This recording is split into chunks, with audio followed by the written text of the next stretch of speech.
Make sure to lock all your doors and windows, grab your favorite hot beverage, switch off your lights, and listen to these true scary stories to help get you into the holiday spirit.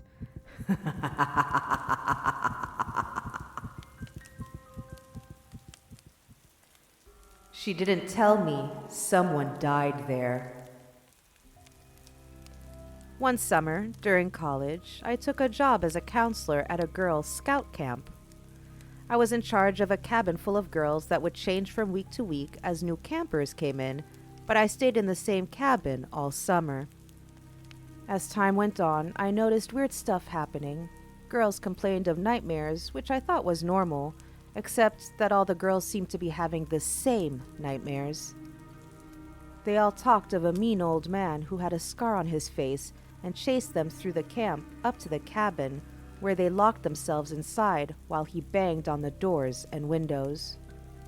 There were other strange things too. Returning to the cabin to discover the lights on, while we'd all make sure it was off before we left as a group for dinner or an evening activity. Meals were mandatory and activities were camp-wide. No one should have been off on their own to turn the lights on once we'd left the cabin for the evening. I also noticed that any food or water bottles I had in the cabin tended to disappear. At first, I blamed the girls because they weren't allowed to have food of their own, so I thought maybe they were looking through my bags to steal the candy bars I'd store there for a little pick-me-up. But again, like with the lights, there just wasn't any reasonable time in which anyone would be alone long enough in the cabin for them to go through my bag unnoticed. At the end of the summer, the girls had gone home and the staff spent a tiring weekend packing the camp up and cleaning everything from top to bottom. On our last night, we were having a big bonfire and socializing, and generally having a great time saying goodbye to each other. As I was getting ready to return to my cabin for one last night of sleep, the camp director came up to me and asked in a kind of strange way how the summer had been. I told her the campers were exhausting at times, but that I really enjoyed the work and hoped to be back next summer. She pried a bit more, and eventually I realized she was asking if I'd noticed anything strange about the cabin. It turns out that while the camp was closed up for the winter, a homeless man had broken into this particular cabin and evidently spent a few weeks there before the owner of the camp discovered his body there at the beginning of spring.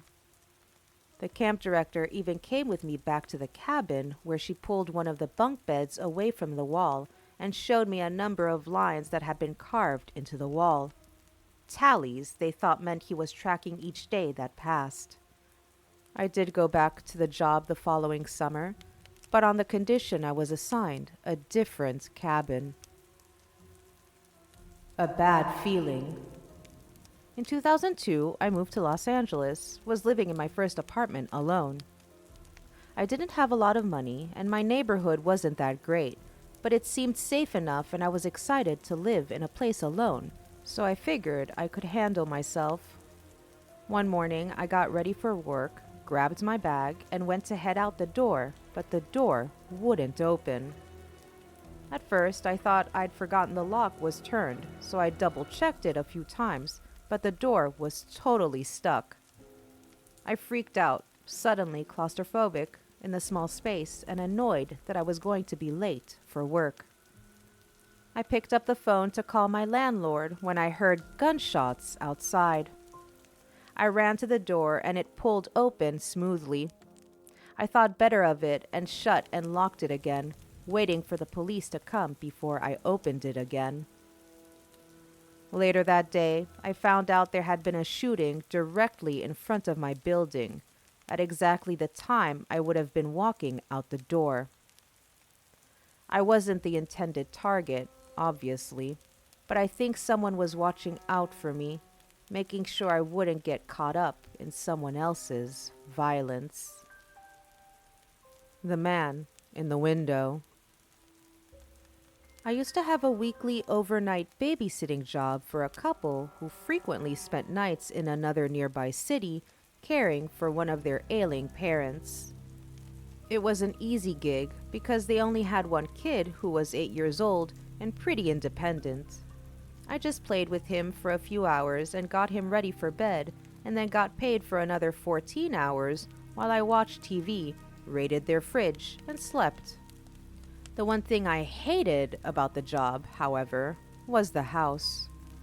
It was a somewhat modern house in the country, and they had big open windows, and the style was such that there weren't any curtains I could close. I just had to watch TV and live with the anxiety of knowing someone outside could be watching me, and I'd have no idea. One night, I was sitting down in the living room and I thought I heard a noise, so I turned the volume on the TV down. Sure enough, what I heard was a slight tap, tap, tap. I looked around and didn't see anything out of place, so I assumed it was a noise from a tree or something outside. But every time I turned the volume back up, I heard the same tap, tap, tap. Finally, I turned the TV off altogether and started walking around the house.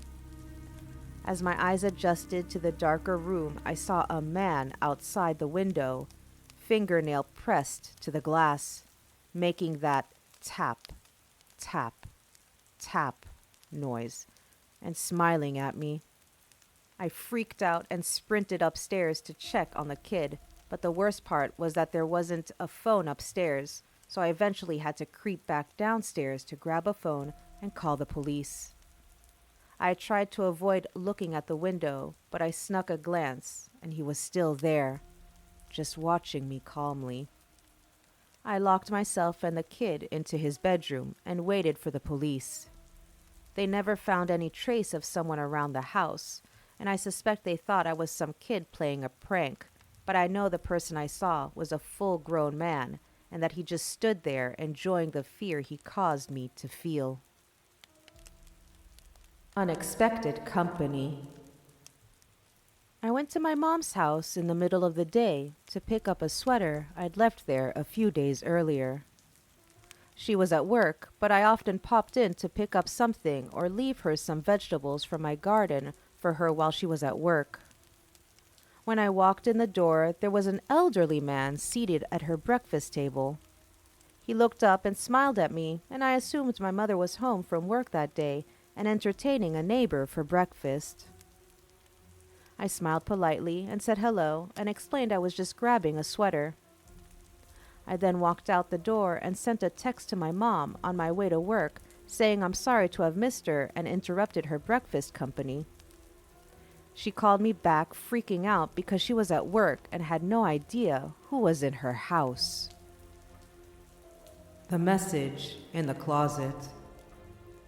In 8th grade, my family moved into a house where another family had lived before. I found out from the kids in the neighborhood that they moved away after the family's 4-year-old daughter was killed in the home in a freak accident. The mother was leaving for work and accidentally ran the kid over in the driveway. Everyone felt really bad for them and understood why they moved away right after with their other daughter, who was 13 or so at the time. I never told anyone, but some nights I swear I could hear a little girl crying somewhere in the house. At first, it was so real that I wandered around the house, convinced that somehow a kid had gotten lost and needed help. But I never found any real person making the noises. This went on for years, and I just got used to it. 5 years later, I was leaving for college, and my mom was going to turn my room into a nice guest bedroom where I'd stay when I came home. But she could also use it as an office most of the time. One of my jobs was to strip the entire room of the wallpaper that had been there since before we moved in. I got to a section in the closet and noticed it was patched in with glue, as if it had been stripped away and then hastily replaced. I scratched around the corners until a small section of wallpaper easily came off. Underneath in black ink, someone had written, "It wasn't an accident. They're going to hurt me, too." Tune in on Friday as I bring you more true creepy stories. Don't forget to follow us on YouTube, Instagram, and TikTok. You'll find the links in the show notes. Stay safe and remember that real life is scarier than fiction.